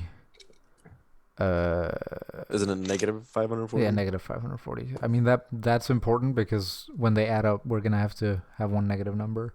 Yes. Because else we're never going to get 7. So... If 7, what about 6? Is 540 divided by 6 possible? Yeah, it's 90. That's 90. Yes. Because in that case, should we not be... Oh, no, but 6 doesn't work, does it? Because then we can't have... No, we'll have to go upwards rather than downwards. So we'll have to test the numbers upwards. So 8, for example. Should be no. Yeah, 67.5. Okay. 9. 9. No, that's not gonna work. Oh, 60. divided by 9 is equal to 60? No. Okay, I mean, we did use a calculator for this, but you're hopefully also should not get numbers like this in the actual exam. Like, Yeah. that- So, like in the exams, the numbers you will get are numbers that you can do in your head or on paper at least. And it's relatively easily. It's like, like I don't even think something like 13 times 12 would show up. That is no, like, that's too much. But it won't okay. go above like 20 or 30 or something. So if 540 divided by 9 is 60, that means we can use -9 and then wait, no, not 9. We can use 9 and 2 because this equals 7, but 9 times -2. Oh wait, that's not how that works. Oh right, god damn it. Oh, I've been using this all wrong. So we can't use 9. 9 and 60 does not give 7, in fact. Oh, minus 20 boy. plus 27 is equal to 7. Minus 27. Yeah, my boy's correct. What? Yeah, I Minus just 20 found Google with different numbers. Oh, this guy, he's been going ham. All right. So -20 plus 27 equals 7. And -20 times 27 equals 540. -540. Beautiful. Okay. So, I mean, now that we've tried our way there, we can then say that we there can should see be that. -20. Oh, well. Actually, no, it's the other way around because it's supposed to be 20. The answer is 20. Yeah, okay. Well, You just gotta flip the formula, my guy. but why? Why is that forced? Shouldn't it be able to be 27? The answer in the book was 20. Yeah, my guy, that's not what I'm asking. Oh. Yeah, sure. No, but I'm confused why they don't give 2. Because I get that it can't be negative, but... Oh, wait, hold up. Give me a second. Okay. So this is -20, and this is plus 27, so we don't need to flip them. Because this means that this end solution is -27. And this end solution is 20. And so the only answer that fits is 20, because we can't have negative terms. So n is 20. Well done. Woohoo! Okay, so we were kind of there. Just don't use the general formula. Seems... I will 100% skip that. That's fair. That's completely fair. But here's the thing: you should do it on the exam because it's gonna be low numbers. It's not gonna be like -20 and 27. It's gonna be like 1 and 4. On the exam, you'll be able to do it on paper. Yeah. But I trust me, I fully understand if it says -540, you might not want to do it if you have to. And even then, I think if you get to the step above, you might get partial points. Yeah, he might give you partial points for getting here, and then maybe you can even just like write out this and like, just like this is what it should be, but I don't know how what the fuck the numbers are. Yeah. But all right, very cool. The exam, let's see. So that was C. I hope everybody was cool with that. Let's see task 4. So the hypotenuse of a right angle triangle. Juicy. Interesting. And that was the question that we were asked earlier and went over. Is there anything else you guys want to do from this part?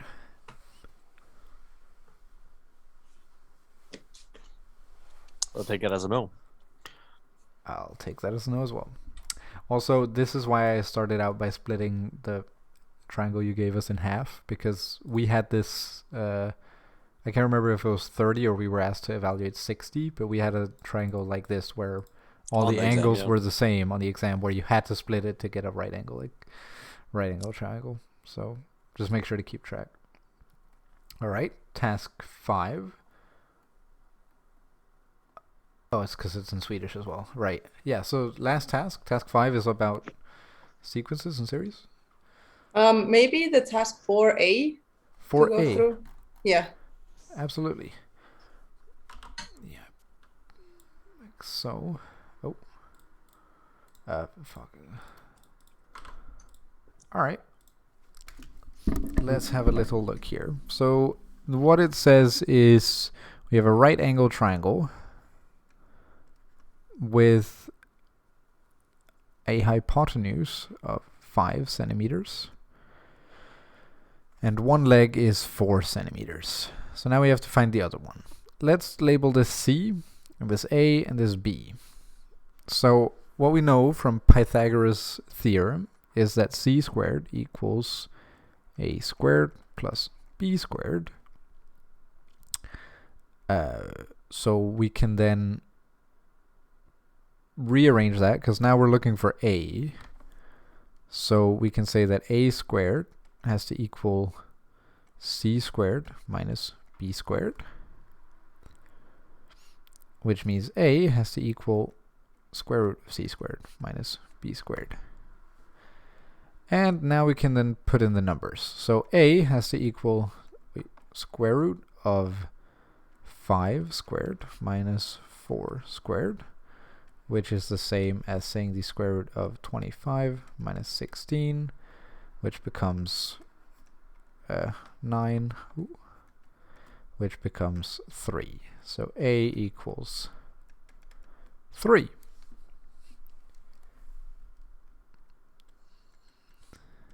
And that is your answer. Does that make sense? Yes? No? Perhaps? Alright, sick. I will take that as a yes. And if there's a... Yeah, oh, you use the chat. My bad. There we go. Beautiful. Okay. Wrong thing again.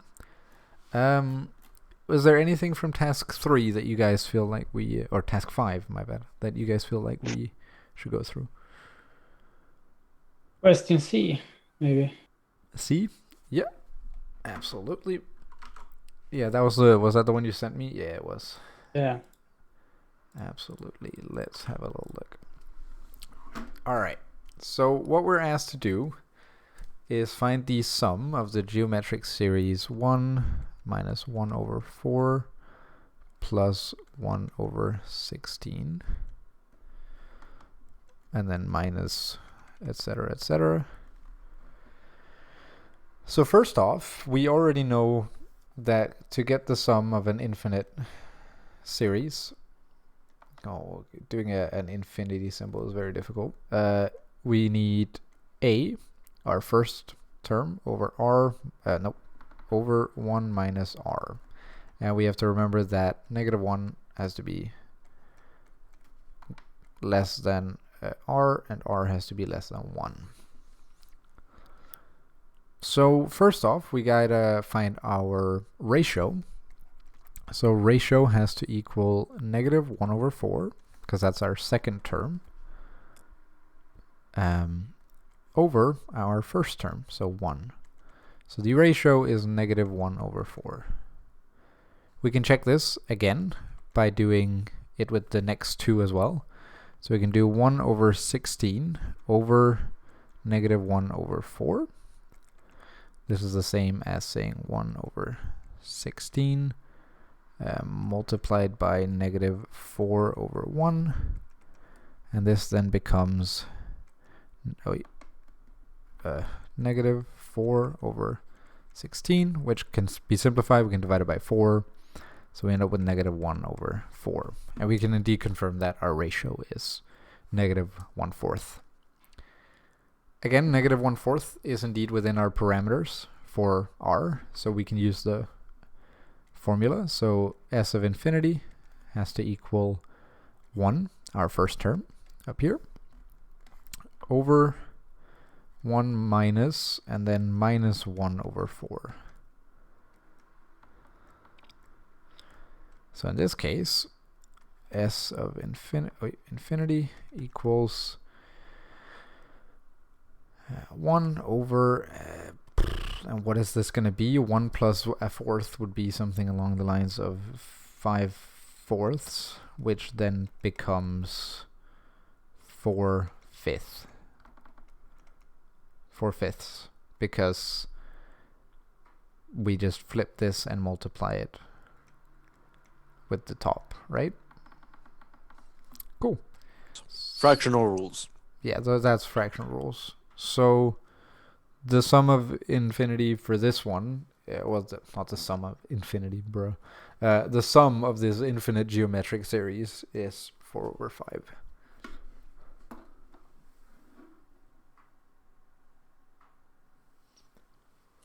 Or 0.8. Since you can do it in your head. Sure. 0.82. I would not convert fractions. Like, please, dear God, don't convert fractions. Just leave fractions be. All right. Did that make sense, Frederick? Yeah, thanks. Yep. Of course. Any other things, either from the exam or maybe from the book, like Robin's little shit of a question? All right. Yeah, any more questions? I gotta go research. No, but if anyone don't know, then tomorrow we have the exam repetition class also. True. Ooh, yeah. Going to those is pretty handy. Yeah, tomorrow morning at 9 o'clock. So. Can definitely recommend. Also. And he will. He will also solve the one of the exams. He said. So I don't know which one, but yeah. All right. Well, if you're lucky, it's the other one. Hopefully, yeah. If not, he might actually like show you a solution that's better. True. You never know. Yeah. I mean, in math, there can be multiple solutions. Yeah. Oftentimes when I talk about, like when I'm solving, I'll talk about if it's the right or the wrong step. Usually, even the wrong step, as long as it adheres to algebraic rules, is correct. Okay. It's okay, and you'll get there eventually. It just might lead you on a much like longer path, or like a lot more like calculating. A goose chase. Exactly. It might lead you down the rabbit hole. Yeah, exactly. Into the woods. Sure. Have you lost? Cool. Because I have to admit, I don't have much else I wanted to show off. So if you guys all feel fairly comfortable, then I think I will have to conclude today's session. Of course.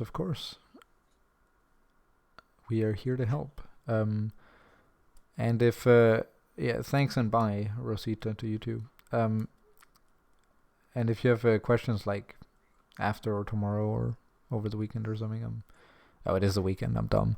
Nah, then just ask. Yeah. Just one. I hope it's just a small subtitles question. on me? Give me a second. What? Kia, did you put subtitles on me? I assigned you to type the closed captions. What? Okay, sure. Sorry, Robin, what did you say? Yeah, it was just a question regarding the unit circle. Yeah. I mean, I think I've learned it now, but I have absolutely no idea when to apply it, except for when I'm checking my answers. Is there any? I mean, will there be any use of it in this course, or? I think the only potential use of it, because I have to admit, we went through the book, and oddly enough, it didn't mention it even once, which confused me a bit. Because I could have sworn this one did. The only time it might be really useful, and I have to admit, I don't even think that, because I think it just solves, but it's for all the how should I say, for all the like identities, because you're going to be working with cosine and sine all over the place when working with these. If you ever end up with sine of 90, for example, you can just replace it with 1. Yeah. Or if you end up with or if you end up with cosine of 90, you can replace it with 0, or so on and so forth. It also goes the other way. So, like, if you need to make your formula fit by having a cosine, you can also go the other way. Yes. Like if it's like +1, you can go back to cosine of 90. Yeah. I think we actually had a question like that in ours, something similar at least. But I can't remember. Is all of this for part 2, Kia? Is that why? Is it because we're just misremembering and this wasn't a thing until part 2? I don't know. I can't remember. I genuinely cannot remember. I just know it comes and I know it hurts. That's all I know. Yeah, because like there are none of them in the like in this old exam that we just went through, and it's not in this part of the book. So like I genuinely think I'm pretty sure might, it is. It is the second part. I'm pretty sure. Yeah, like I'm pretty sure this is the second part. So I don't think for this one you'll actually need it that much. But learning it never hurts, and honestly, it Yep. can help make. It might even be able to help make some of these exercises simpler. So. Yeah. Yeah, it will always be good on the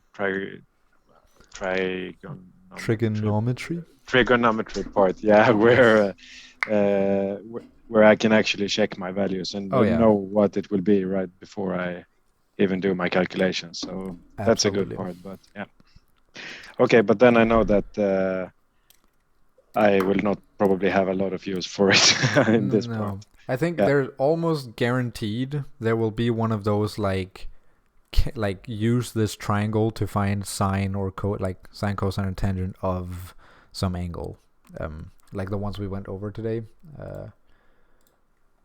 like these guys. Yeah, I'm almost certain there will be something like that on the exam. That seems to be a staple of his. But yeah, all right, nice. In that case, I will wish everybody a wonderful evening. Same to you, and thank you for today. Thank you, you too. All right, bye.